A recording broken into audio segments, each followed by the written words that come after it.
Hi! What's up mga kapuso? I'm back.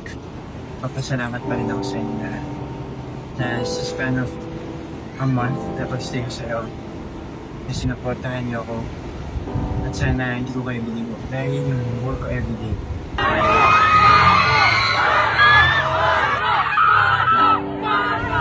To be the best for you guys and to show you that I can be a good role model para sa inyo.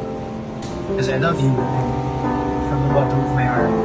I just really wish na I was able to stay para mas may pakilala ko sa inyo yung ako na ako lang. Salamat.